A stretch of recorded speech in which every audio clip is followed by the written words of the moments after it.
In February of this year, a research team led by Peking University published a paper in the journal Nature that stopped the telecommunications world cold.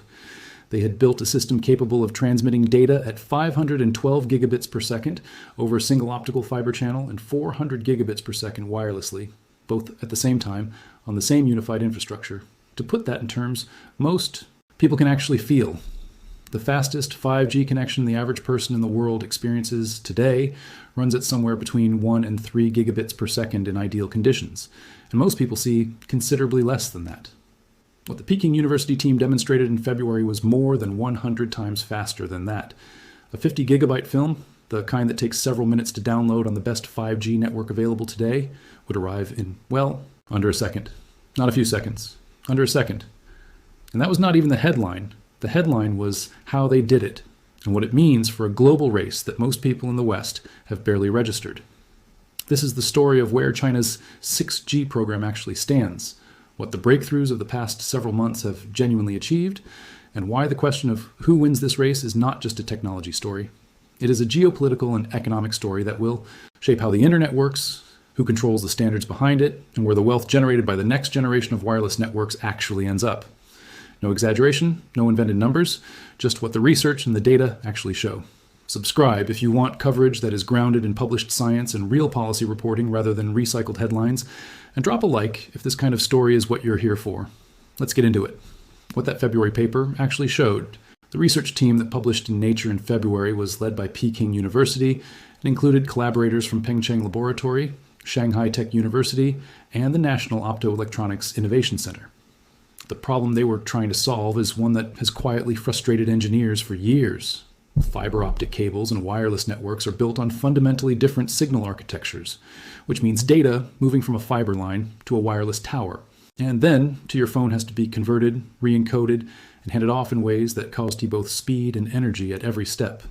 The team's solution was to design a unified system they describe as a fiber wireless integrated converged communication network, one where the same underlying signal architecture runs continuously across both the cable and the air, eliminating most of that conversion overhead.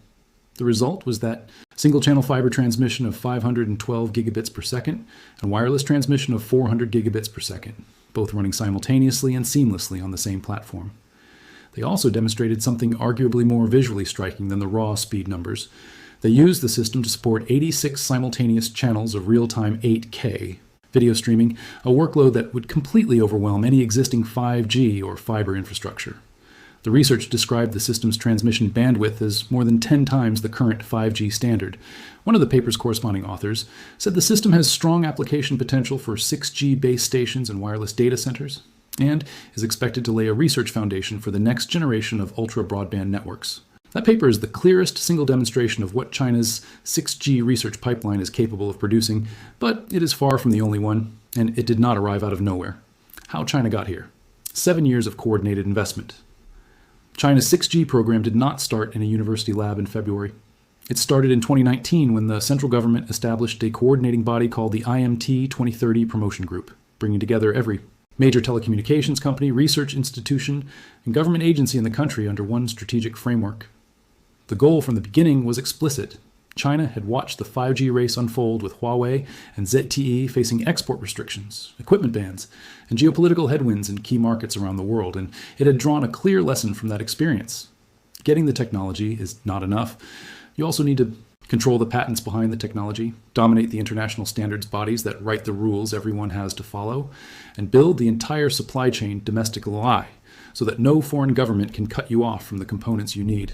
For 6G, China decided to start all three of those fights simultaneously and as early as possible. The results are visible in the numbers. As of 2026, China holds approximately 40% of all global 6G-related patent applications filed anywhere in the world. Huawei alone has filed more than 12,000 6G-related patent applications, more than any other single company on Earth. ZTE holds more than 20% of global 6G patents and has produced working terahertz communication prototypes capable of reaching 1 terabit per second in laboratory conditions, thousands of times faster than current 5G. China Mobile, the country's largest carrier, has filed more than 1,200 6G patents of its own and is deeply embedded in the international 3GPP standards process, where the global technical rules for 6G will eventually be written. All of this investment is explicitly named in China's current national planning document, the 15th five-year plan, running from 2026 to 2030, alongside quantum technology, embodied AI, and brain-computer interfaces as a core industry of the future, meaning it carries the full weight of central government commitment behind it. What happened in 2026 specifically? This year has marked a distinct shift in China's 6G program from the research and planning phase into the active testing and prototype phase, and a series of concrete milestones has arrived in rapid sequence. In May, China's Ministry of Industry and Information Technology, known as MIIT, became the first government in the world to grant official frequency usage permits for 6G technology. Trials in the 6 GHz band, allowing the IMT 2030 promotion group to conduct real outdoor field tests in designated regions across the country. This is not a minor bureaucratic step. Experimental spectrum licenses are what allow research results to move from cable-connected laboratories into real-world outdoor environments where base stations and terminal devices can actually be evaluated under conditions resembling how a deployed network would function. China was already the first country to allocate the 6 GHz band for 5G and 6G services back in 2023, but it had not previously allowed actual field testing in that spectrum. May change that. In April, Purple Mountain Laboratories in Nanjing formally brought what it describes as China's first pre-6G outdoor trial network into operation, making Nanjing the first city in the country to systematically pursue a full 6G city strategy. That network incorporates experimental 6G technologies into a live outdoor environment rather than a controlled simulation, and launched alongside the establishment of the Nanjing 6G Future Industry Fund Cluster, a $485 million investment specifically targeting core 6G technologies, application development, and talent building. Then in July, MIIT confirmed it was formally accelerating the second phase of the country's national 6G technology trials. To understand what that means, it helps to understand how China has structured its 6G testing program, which is divided into three distinct phases. The first phase, which ran from 2022 through 2025, focused on identifying key technologies and defining the main technical directions that 6G will take, producing over 300 documented advances in core technology areas. The second phase, now underway, is about combining those individual research results into working prototype systems that can demonstrate integrated end-to-end performance. The third and final phase will involve testing pre-commercial equipment in large-scale network environments. China is currently in phase 2, ahead of every other country in terms of structured, government-coordinated outdoor trial activity. As a researcher quoted in one of the major overviews of this period put it, if the first phase was about drawing blueprints and gathering materials, this second phase is about building the framework and creating the prototype. And the 2025 to 2026 window is considered crucial, precisely because getting more than 300 separate key technologies to work together as a coherent, efficient, low-energy system is a fundamentally harder problem than making each of them work in isolation. What 6G actually is, and why it is different from what came before. Most coverage of 6G leads with the speed numbers, and the speed numbers are genuinely staggering. The ITU's IMT 2030 framework, which defines the international targets for 6G, sets a peak data rate target of 1 terabit per second, which is roughly 1,000 times faster than the peak theoretical speed of current 5G latency. Targets are below 1/10 of a millisecond, 10 times lower than 5G. Connection density targets support between 10 and 100 devices per square meter, enabling levels of IoT saturation that are impossible on current networks. But most telecommunications engineers will tell you that the speed comparison, while accurate, actually undersells how different 6G is designed to be from the generations that came before it. Every generation of mobile technology before 6G was fundamentally about connecting people to data. 6G is designed to connect the physical world to a digital layer in a way that allows the network itself to perceive and interact with its environment.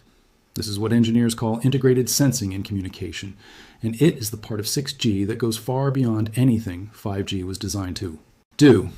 A 6G base station won't just relay your data. It will simultaneously function as a sensor, capable of detecting the location, speed, and shape of objects in its vicinity with sub-meter precision using the same radio signals it uses to carry information. That capability enables applications that simply don't exist anywhere on the current network, including fully connected autonomous vehicle coordination at city scale, remote robotic surgery with latency low enough that the delay is physically imperceptible to the surgeon, industrial facilities where hundreds of robots collaborate on precision tasks in real time with no wired connections, and digital twin cities where every road, building, and power line has a live data counterpart that planners and emergency services can read in real time. This is why China's government work report treats 6G not as a communications technology, but as foundational infrastructure for the next economic era. in the same category as quantum computing and AI. Whoever owns the patents behind the global 6G standard and whoever builds the equipment that deploys it will be collecting licensing fees and hardware revenues from every country and every network operator in the world that runs on those specifications for decades. That is the economic prize sitting underneath the technology race. The global competition, where everyone else actually stands. It would be a serious mistake to read China's lead in patent applications and trial activity as meaning the race is over, and most analysts are careful to say so. The 5 countries currently considered serious contenders for 6G leadership are China, South Korea, the United States, the European Union, and Japan, and each brings a genuinely different set of strengths. South Korea is arguably the most technically advanced nation in 6G readiness on a per capita and per company basis. Samsung has sustained some of the deepest sub-terahertz research of any company outside China, and South Korea's government has coordinated its 6G strategy with a level of coherence that rivals China's own approach. A 6G readiness ranking published in July this year gave South Korea the highest score of any tracked nation, above even China, precisely because of the combination of research quality, standards participation, and semiconductor capability it brings to the table. The United States comes at the race from a different angle. American companies are not leading in raw patent volume, and analysts have been direct about the fact that the US has likely already lost the 6G patent race in much the same way it fell behind in 5G patents. What the US brings instead is the ecosystem sitting around the network. Qualcomm for chipsets, NVIDIA for AI infrastructure, Apple with an active 6G device research program, Intel's terahertz communication research initiative launched in 2026, and a landmark $1 billion partnership between NVIDIA and Nokia that effectively placed America's most valuable AI chip company into the 6G hardware race for the first time.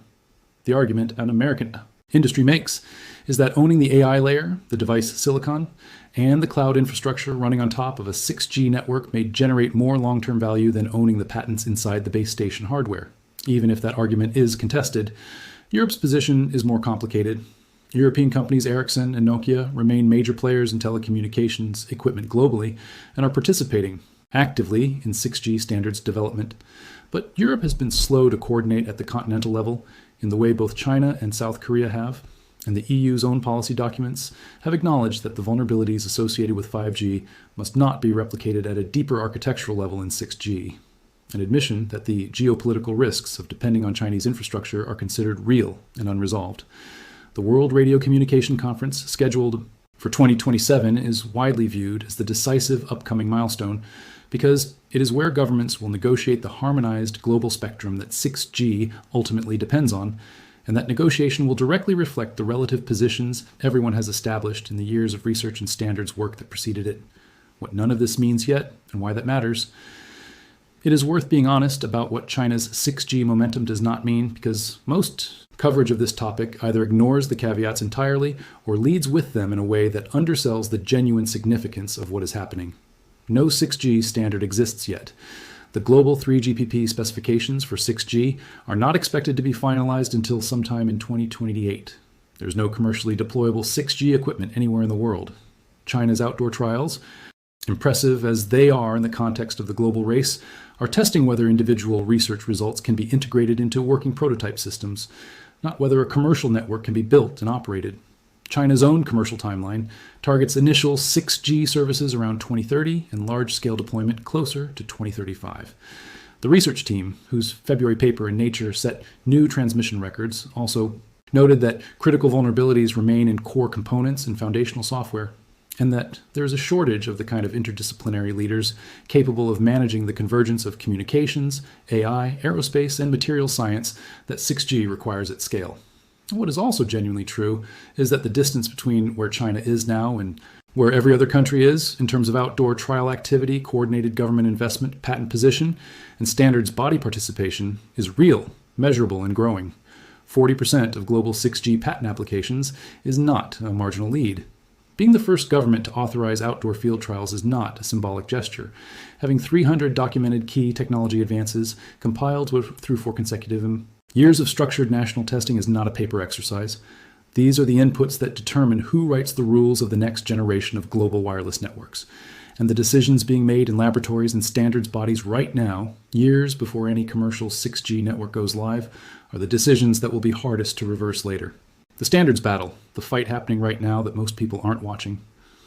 There's a layer to this story that sits between the laboratory breakthroughs and the eventual consumer product, and it is arguably the most consequential layer of all. It is the standards process, and it is where the real long-term economic power actually gets allocated. When a new wireless generation is developed, the technical specifications that define it are written by an international body called the Third Generation Partnership Project, known as 3GPP. Every country, every company, every research institution that wants its technology inside the global standard has to participate in that process, propose technical contributions, get those proposals accepted, and have the underlying patents covering those proposals declared as standard essential patents. A standard essential patent is exactly what it sounds like. A patent covering technology so fundamental to the standard that anyone building equipment or devices to that standard must use it and therefore must license it, typically for fees that add up to billions of dollars in aggregate across the entire global industry across the lifetime of that standard. The 5G standard essential patent landscape has been one of the most commercially and legally contested areas in intellectual property for years. 6G will be the same at a larger scale, and the companies and countries that are filing patents right now before the standard is even written are doing so specifically to ensure their technology ends up inside the specification. This is why China's 40% share of global 6G patent applications matters beyond the headline number. Patents filed years before a standard is finalized are bets on which technologies the standard will eventually require everyone to use. The more of those bets a country's companies win, the more licensing revenue flows toward them when the standard deploys globally, and the more influence those companies carry into the next revision of the standard after that. China had this dynamic working in its favor in 5G as well, which is part of why Western governments grew so concerned about Huawei equipment inside their critical infrastructure. 6G is the same contest playing out earlier, with both sides more alert to the stakes, and with China further ahead in its preparation than it was at the equivalent stage of 5G development. The 3GPP timeline currently anticipates finalizing the 6G specification, known as Release 21, sometime around 2028. The roughly 2 years between now and that finalization are the most intensive period of technical contribution and patent positioning in the entire 6G cycle. What organizations file, what gets accepted into the standard, and what ends up declared as essential in that window will determine the intellectual property landscape of 6G more than any single laboratory demonstration. China's companies, with over 12 years of 6G-related patent filings behind Huawei alone, and more than 300 documented key technologies compiled through the National Trial Program, are better positioned for that window than any competitor currently running behind in outdoor trial activity. What this means for you, the honest way to close this story is by connecting the technical detail back to something concrete. Every mobile device you own today operates on standards, spectrum allocations, and hardware architectures that were shaped by decisions made a decade ago in rooms most people never heard of. The same is true of the internet infrastructure your home and workplace run on, the cellular networks your country has built, and the security and sovereignty trade-offs embedded in whose equipment sits inside those networks. 6G will be the same story, just playing out in a world that is more alert to the geopolitical dimension than it was when 5G was being built. The February paper from Peking University, the May spectrum authorization from MIT, the April trial network in Nanjing, and the July confirmation that Phase 2 testing is accelerating are not individual news items. They are consecutive chapters in a single story about who shapes the infrastructure of the next 2 or 3 decades of connected life. And that story is moving considerably faster than most people in the countries competing against China seem to have noticed. We'll keep tracking this as the standards process at 3GPP advances and as the World Radio Communication Conference in 2027 approaches, because the next major turning points in this race will happen there before they show up anywhere near a consumer device. Subscribe so you don't miss those updates, and leave a comment telling me whether 6G has come up in your country's news coverage at all, because the gap between how seriously China is taking this and how much attention it's getting in the rest of the world is, honestly, one of the more striking things about this story.